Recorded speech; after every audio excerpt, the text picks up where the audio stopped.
Writer association ने award किया है, बहुत अच्छी बात है। राइटर्स दे रहे हैं राइटर्स को अवार्ड्स, तो आई थिंक बहुत अच्छा है। मैं फर्स्ट टाइम आया हूँ इसमें, देखता हूँ अभी कैसे है। But I hope that everything goes well. और हमेशा इनका राइटरों को हमेशा हमको इनकरेज करना चाहिए। राइटर्स हैं तो स्क्रिप्ट, जब पिक्चर बनती है तो first and foremost thing is the script, और उसके लिए I think writer is the main backbone of the film.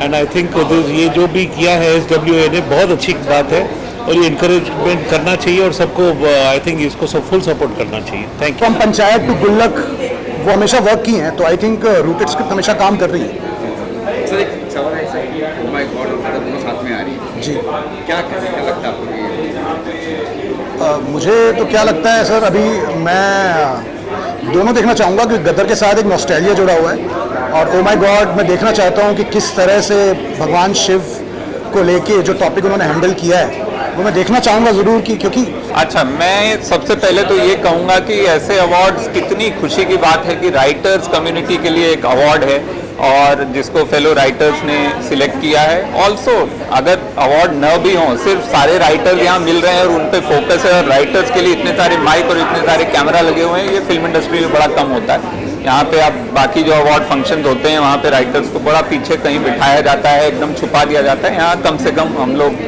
सामने हैं, अपना काम सेलिब्रेट कर रहे हैं, अपने साथियों का काम सेलिब्रेट कर रहे हैं। It's a very happy day. विडम्बना है सर ये कि राइटिंग आपने कहा पिछले हफ्ते विडम्बना है कि ये विडम्बना है, लेकिन हमारा जो सिस्टम है वो स्टार ओरिएंटेड है, और वो बदलने में, वो बनने में बहुत साल लगे हैं, उसको बदलने में भी बहुत साल लगेंगे। और अगर कोई बदलना चाहेगा, कोई बदलना भी नहीं चाहता, आई थिंक सब खुश हैं।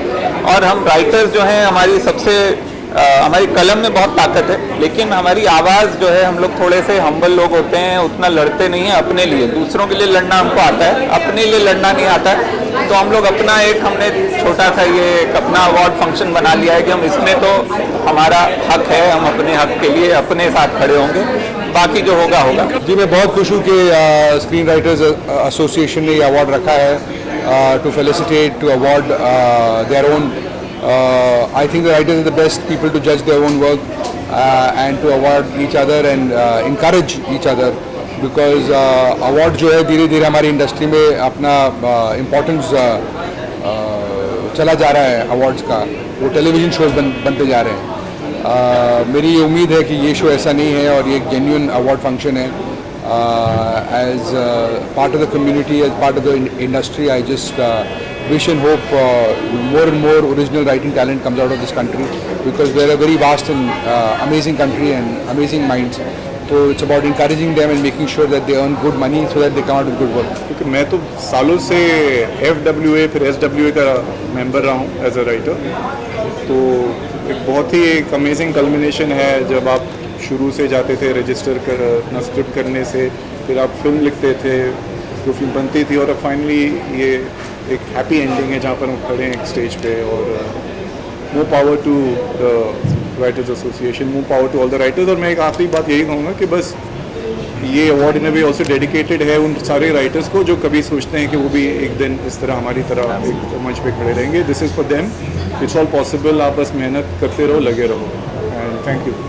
एक और चीज़ मैं कहना चाहूँगा, एक बहुत कमेंडेबल चीज़ है वेब के लिए जो काम अभी हो रहा है, उसमें अडेप्टेशन और ओरिजिनल्स को डिफ्रेंशिएट करके और टैलेंट को एक्नॉलेज करना और अप्रिशिएट करना, I think is a very very good move, क्योंकि इन दोनों ही कैटेगरीज़ की अपनी अपनी यू नो स्पेसिफिक नुआंसेस हैं, which is very good. And I am hoping आगे भी जाते वक्त जैसे जैसे कॉम्प्लेक्सिटीज़ बढ़ेंगी, मीडिया जैसे जैसे मर्ज करेंगे, वैसे वैसे नई कैटेगरीज और ऐड होती जाएंगी, आई वुड से। और एक और इम्पॉर्टेंट चीज़ है जो हम फाइनली रिकग्नाइज करने लगे हैं, मतलब ऐसा नहीं था कि राइटर्स बहुत अच्छे अच्छे राइटर्स शुरू से आए हैं, बट एक राइटर को रिकग्नाइज करना, बिकॉज एक सफ़ेद कागज़ को जान फूकना, फिर उसकी एक विजन बन के पर्दे पे आना, वो जो एक इम्पॉर्टेंट एस्पेक्ट है जिसके, बिकॉज क्या होता है, स्टार्स होते हैं तो एक स्पॉटलाइट क्रिएट होती है, actors are in front of the camera, there is a lot of celebration of other people, but finally SWO has taken this initiative to recognize the talent behind making those big blockbusters, big web shows, big stories. तो वो एक recognition जो है बहुत important award है, और specially writers के लिए वो बहुत सिग्निफिकेंस अज्यूम करता है, बिकॉज आप उसको रिकग्नाइज कर रहे हैं जिसने उस जम को पैदा किया है और फाइनली जो है पर्दे में दिखाया। and the event has been organized so well. बहुत ही मुझे इस बात की खुशी है कि क्योंकि हम काफ़ी पॉपुलर अवार्ड्स फंक्शंस में जाते रहते हैं, it's usually chaotic and it's a mess, you know, the way, but बहुत ही अच्छी तरह से ऑर्गेनाइज किया गया है शो, और ये इट्स ऑब्वियस क्योंकि राइटर्स कम्युनिटी ने किया है, तो एक तरह की डिसिप्लिन है।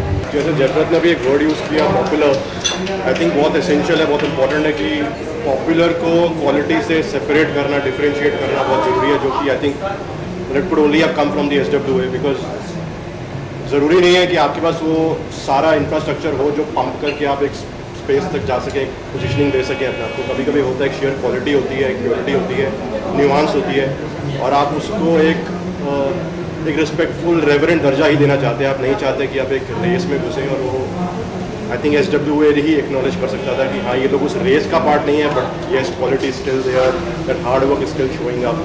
सो I think kudos and it's.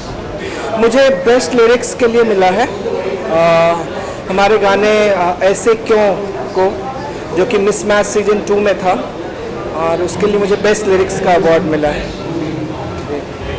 And I am very happy, thanks to SWA and all the jury members कि हमें ये अवार्ड मिला। Pushpa Impossible has been a wonderful journey. हम सब बहुत खुश हैं। पुष्पा की स्टोरी, स्क्रीन प्ले और डायलॉग सबको अवार्ड मिला है, and it just goes on to show that ये शो बहुत ही ज़्यादा पॉपुलर है लोगों में, और हम खुश हैं कि हमारे काम को SWA ने सराहा है। जैसे आपने अंदर कहा कि सेकंड हिट कच्चा हो जाता है, ज़्यादातर कहा जाता है कि टेलीविज़न राइटिंग आपको बर्नआउट कर देती है, क्योंकि रोज़ आपको एक एपिसोड चर्न आउट करना होता है, रोज़ 22 मिनट का कंटेंट आपको जनरेट करना होता है। एक बार एपिसोड टेलीकास्ट हो जाए तो आपने जो कुछ लिखा है वो दूसरे दिन की रद्दी हो जाती है, तो ये सही चीज़ नहीं है मेरे मानने में। अगर आप अच्छे से शिद्दत से काम करो तो टेलीविज़न राइटिंग बहुत ही अच्छा रियाज है, और आपको ट्रेन कर देता है किसी भी तरह की राइटिंग के लिए। राइटर बहुत सही कहा स्नेहा जी ने, बैकबोन है टेलीविज़न सीरियल के लिए, और टेलीविज़न सीरियल एवरी डे सुबह को उठकर ब्लैंक पेज पर लिखना, ये एक बहुत चैलेंजिंग मामला है। वेल डायलॉग राइटर्स हैं हम लोग, तो जनरली लोगों को लगता होगा कि डायलॉग राइटर्स इतना क्या लिखते होंगे उसमें, या फिर कितना डिफ़िकल्ट होता होगा उनका काम, लेकिन ऐसा होता है कि स्क्रीन प्ले से जब हमारे पास आता है डायलॉग डिपार्टमेंट में, तो वो ऐसा होता है कि एक स्केलेटन में एक उसमें फ्लैश डालो, उसमें उसके प्राण डालो, वो शायद डायलॉग राइटर करता है, एक पूरा खोखा बन के आता है, तो वो बहुत इंपॉर्टेंट है। वैसे बहुत बहुत मुबारक हो आप लोगों को, एक बड़ा खूबसूरत सा प्रोग्राम हो रहा है राइटर एसोसिएशन का, हमारी शुभकामना है, और आज इस महान उत्सव में हम शामिल हो रहे हैं, ये हमारे लिए खुशी की बात है। मैं अपने फेडरेशन की तरफ से, फिल्म फेडरेशन की तरफ से बहुत बहुत बधाई देता हूँ, और इसी तरह का प्रोग्राम होना चाहिए। बहुत बहुत धन्यवाद।